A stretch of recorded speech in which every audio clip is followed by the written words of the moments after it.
This is not a de-influencing video. This is a root your expectations in reality video.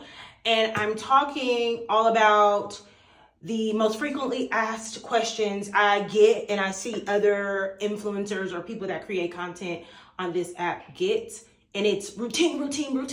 What's your skincare routine? What's your workout routine? What do you do for your hair? Routine. Help me, save me, give me all the answers. And I'm here to tell you that the answer is in the question, at least for me anyway, and that's routine. I was having this conversation with my girlies on live last night where I was getting the question about my skin. I always get compliments on my skin, which I greatly appreciate.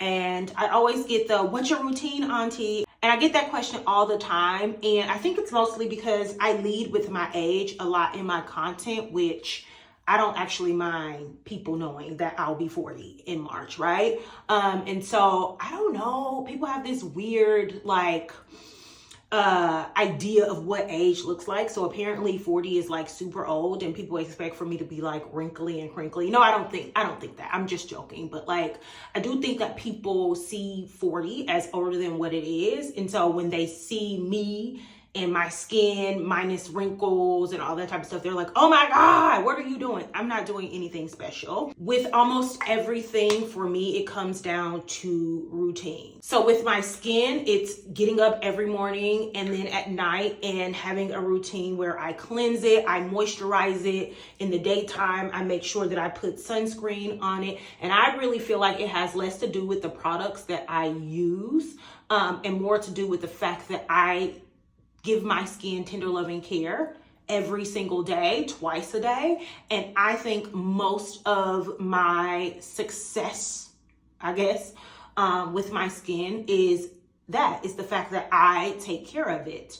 Also, it's just genetics. I've never really struggled with like acne or texture skin or anything like that. I did have maybe a couple years in junior high school where I was like, I had acne like crazy. It just came out of nowhere. And then it went away and I've never experienced it again. I have hormonal breakouts during that time of the month, but other than that, I don't really have issues with pimples or texture. I do have hyperpigmentation like right here on my chin. That's because I get whiskers and I goes to town with the tweezers. So that is self-inflicted. But again, I think it's really just genetics, right? I was just born this way. Thank you, God. And routine. Same with my workout.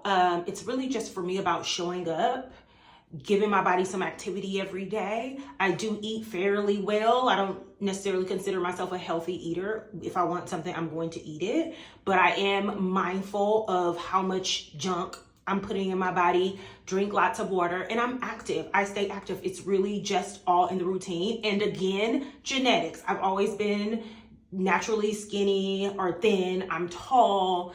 My legs have always been, naturally like muscular.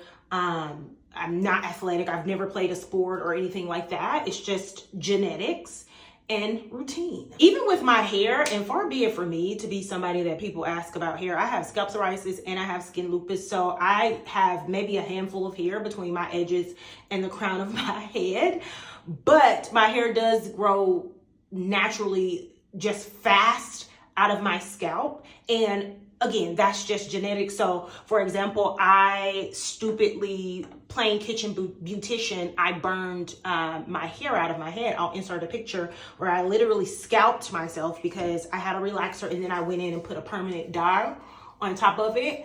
I didn't intend to. I thought that it was a semi-permanent. I did not pay attention to the box. Anyway, I scalped myself. This was a little under a year ago and my hair is back. I've since cut all of the straight hair off and it's back to its full natural state, and I'm just waiting for it to get a little more length on it, and then I'm going to go to my natural hairstylist and have her give me a curly cut. Right now I'm wearing traditional sew-ins to help grow it out. But again, I attribute it growing back so fast to genetics. One, because my hair just grows really fast. It don't grow thick. Girl, as thin as a wind. Well, not at least in the crown and on the edges. Around the perimeter, it's crazy thick. But it has always grown in length pretty fast. Again, I just kept a good routine while I was trying to grow it back out. It really has little to do, in my opinion, with products. My hair responds best to cheap old Aussie shampoo and conditioning products. That's literally all that I use. And I just have a weekly routine where I wash my hair really good, and I condition it. I do like a co-wash with conditioner maybe twice a week because I use a lot of products when my hair is out and natural, to slick it back. Like, there's a lot of gel. So again, routine genetics for my hair, routine genetics for my body, routine genetics for my skin. And while I have my favorite tried and true products, I really do think that it's more of doing the thing, the routine, than it is the products that I use. But I know people love products, so I'll give y'all some of my favorite products in each category. As I mentioned, for my hair, it responds best to Aussie products. I've tried everything. So I use the Aussie shampoo, Aussie conditioner. I don't really use oils on my scalp or anything like that. I keep my hair wet with water. And that's really all it is as it relates to my hair. And I have a weekly wash routine, even when I have my hair sewn in. As far as my skin on my face and my neck, I try a lot of different products. Brands send me products, and I'm not opposed to trying them. Something that I don't use is active, so I don't use hyaluronic acid, glycolic acids, and acids. I don't use any of that stuff in its pure form. I do use products that have those ingredients in it, but I've found that when I use those pure actives, I get texture on my, it makes my skin textured. It's just too heavy. So for my face wash, I use 2 face washes. I either use Vani Cream, which is what I'm using right now, or I use the La Roche-Posay hydrating cleanser. Those are the 2 cleansers that I go back and forth between. Just a gentle cleanser. I love them. I use them day and night. I'm out of my other 2 tried and true face products. Other than that, I just rotate in different things that brands send me and I try.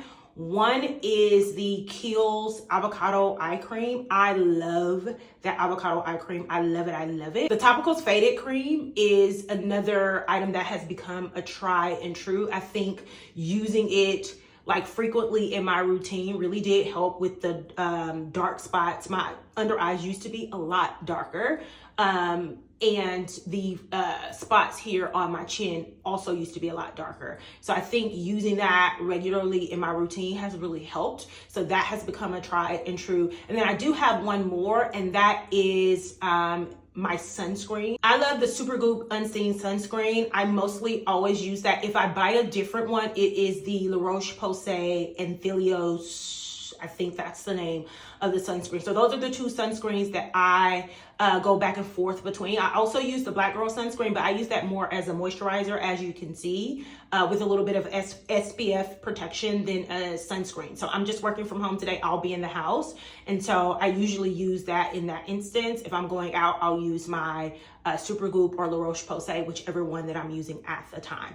Those are my tried and true products. Other than that, I am switching between products that are sent to me from brands. Other than that, I try to keep my skincare routine pretty basic: cleanse, moisturize, SPF. We get a little eye cream and a little serum in between that because she's aging. So I'm taking preventative measures at this point. And then I always get questions about the shine and the moisture on my body. And it's 3 things. These 2 Nivea products. So it's the Deep Nourishing Serum with almond oil.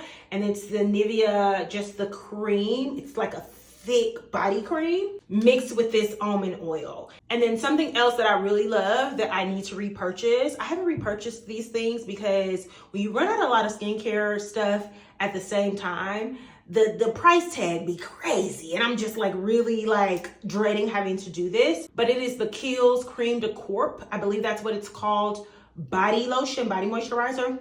Love it.